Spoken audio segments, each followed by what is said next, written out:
let's say there's someone out there watching. 'Kay. And wants to do what you do. Yeah. What do you tell them? I think flight instructing is really important. Okay. I think the best pilots I've flown with at an airline were flight instructors. I think you should go through your thing, and you need to have a CFII. It's important too. Ooh. Okay, can't just have a CFI. So basically, from talking with you today, I love it. I never thought of this way. A true PIC is an instructor. Oh yeah. But not only that, a really good pilot, like the point when you really get good, is instructing. Yep. Instructing teaches you all the things you're going to have to know, and then you just learn how to apply it later on. Yeah. I think. I mean, for example, and I'm not saying this isn't everybody. There are people that are just take the initiative and they're very good, right? Right. But if you go from being a student, oh, you're logging PIC time, that's great, right? Okay, I'm sorry. If you have to go look at the regulations to figure out if you're logging PIC time or not, right, then you're not the PIC. Right. Okay? That's how it goes. Right. Just because you have a type rating on some citation and you have a PIC type rating on some citation, but you're sitting right seat, or like let's say it's one of those where you switch and you're sitting left seat, but there's actually a captain next to you still. If you're ever in that situation, right, and you're logging PIC time because you legally can, right, you're not learning as much as you could be. Right. So I see it like I've seen situations. I mean, I'm not saying it's bad. Like I said, it's not always bad. Some people are just better than other people, right? But if you're not like super strong, and the only thing that you do is you get your licenses, then you get hired at some place that you fly PC-12s, right seat. You fly a single pilot plane, right seat, right?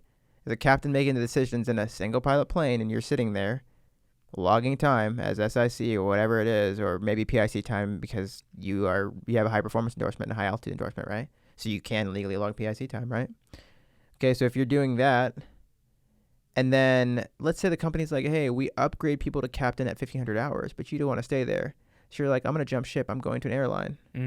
All right, now you need 1,000 hours of 121 time so you can get to upgrade captain legally, right? So then you get the 1,000 hours as a first officer.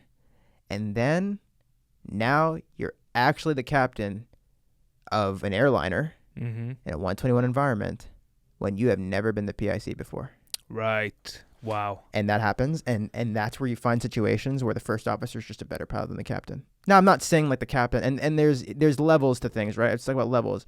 Okay, watching a private pilot make mistakes is a lot different than watching someone with an ATP make mistakes. Right? Typically, the mistakes that an ATP is making are not even anywhere near the level of private pilots making. Right. I'm not sitting here thinking that this guy's going to crash the plane. I'm just watching this guy like, oh, that was a dumb time to tell the flight attendants to sit down. Or maybe you should have called the flight attendants. Or maybe you should have, read the weather charts better to understand this is going to be a turbulent ride. Or, XYZ. Right. You don't land that well. You don't manage your speed that well. You get distracted too easily. XYZ. Nothing that's going to cause jeopardy to like the safety of flight, but at a high level, right. I can tell these mistakes are being made, and I'm like, dude, if you would have just like maybe instructed or done something other than sit right seat for your whole career before you showed up here and now you're the PIC, then maybe we'd be having a different conversation, or I wouldn't just sit here or whatever it is. And I find that those people are the most sarcastic, and they are the people to point out your mistakes before anyone else will. Ugh. They'll point out your mistakes. They'll point out your mistakes. They'll make the same mistake but bigger, and you just don't say anything because you're a bigger person in that situation. Wow. But also instructing teaches you how to deal with people. Oh, for sure. Yeah.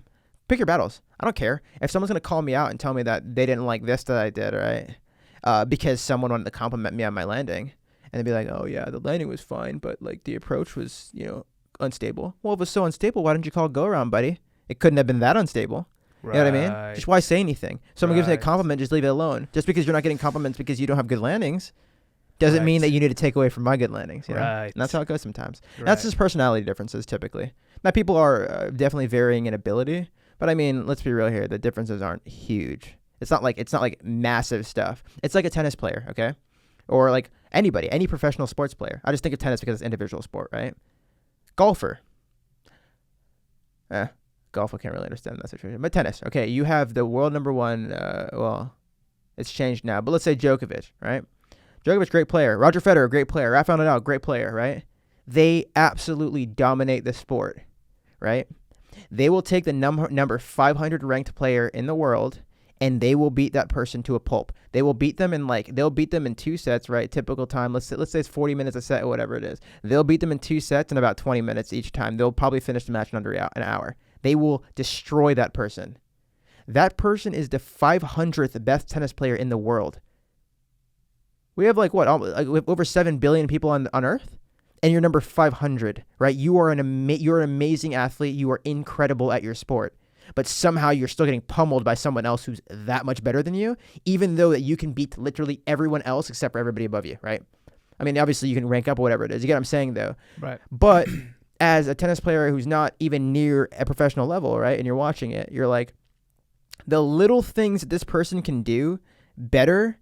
Or sorry, you're watching, and you're like, oh, the number 500 guy, you watch him hitting with his hitting partner, it looks the same as the guy that's number 1, right?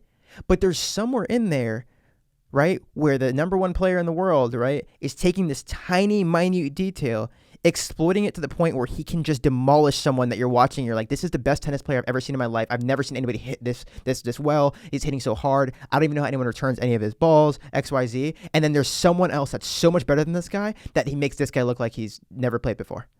Whoa. Right? It's just like that. You fly at a very high level. I'm sure like the Blue Angels, right? Thunderbirds. Someone gets off their where they're supposed to be by 6 inches, and they're like, man, you suck, right? Because 3 inches is typically their threshold, let's say. Right. It's the same thing. You're watching this and I'm like, I can't even believe they're flying anywhere near this close. If they were feet apart, I would still be impressed. Meanwhile, these guys are getting mad over inches. It's the same situation. When you get to a certain level, it's like, okay, are things going to go wrong? No. But are you going to judge somebody on something very small? Yeah, for sure. Standards get much tighter. Way tighter. But not in a way that's uncomfortable. Right. It's more like, hey, everyone's just at that level. Right. It just is what it is. It's not like you have to work super hard to get to that level. Right. It's just that after a certain amount of time, after a certain amount of experience, the amount of things you notice is insane. But if you instruct, you will actually get there a lot faster, and then you'll grow a lot more, and then these little things start to add up, and you're going to fly with people, and you're like, dude, I would not be that way as a captain. I know for a fact. So everyone should flight instruct. I think so. I think it's one of the most important jobs you can do. Everyone has talked about, like, there's different ways of learning, like audible, like visual, kinesthetic. Everything. Teaching has always been the highest retention rate of anything. 100%. It's like, oh yeah, like if you're really good at you can go through audiobooks and learn stuff, right? Okay, sure. If you're like good, you're probably retaining like 40% of whatever it is you teach. It's something like 90 or 80 or 90% that you're retaining. Right. Yeah. So crazy. It's important. Well, guys, if you're out there flight training, become an instructor. Become an instructor. Look at them. Tell them. Dude, it's I'm big just stuff. saying, it's like, real. You're looking at everybody who I'm with you. I agree with you. They go and fly. I agree with you. 135, whatever it is. They fly something faster. They fly something bigger. They get some sweet gig, I agree with whatever. you. I'm just telling you. I agree with you. Yeah.